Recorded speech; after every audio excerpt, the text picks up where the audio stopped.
Hi friends, welcome to my channel.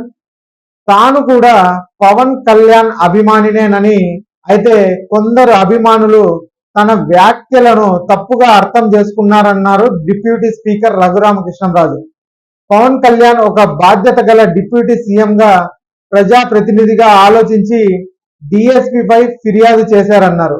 ఈ విషయంలో తాను కూడా ఆయన అభిప్రాయంతో ఏకీభవిస్తున్నానని, తాను డిప్యూటీ స్పీకర్ గా కాకుండా ఆ ప్రాంత ఎమ్మెల్యేగా మాట్లాడాననేసి ఆయన అయితే చెప్పారండి. ఇక భీమవరం డిఎస్పీని తాను సపోర్ట్ ఏమి చేయడం లేదనేసి తన దగ్గర ఉన్న సమాచారం మేరకే ఆయన గురించి మాట్లాడానన్నారు రఘురామకృష్ణంరాజు. ఇక భీమవరం డిఎస్పీపై తనకు ఎలాంటి ఫిర్యాదులు రాలేదని, తన అభిప్రాయాన్ని మాత్రమే చెప్పానని, తన పరిధిలోని అధికారి పనితీరును సమర్థించానని రఘురామకృష్ణంరాజు తెలిపారు. ఈ విషయంలో ఉప ముఖ్యమంత్రి శ్రీ పవన్ కళ్యాణ్ గారి అభిమానులు తనను అపార్థం చేసుకున్నారని, విచారణలో నిజాలు తేలుతాయనేసి ఆయన అయితే చెప్పారండి. ఇక ఈ వీడియో నచ్చినట్టయితే ఒక లైక్ చేయండి, అలాగే మా ఛానల్ సబ్స్క్రైబ్ చేసుకోండి.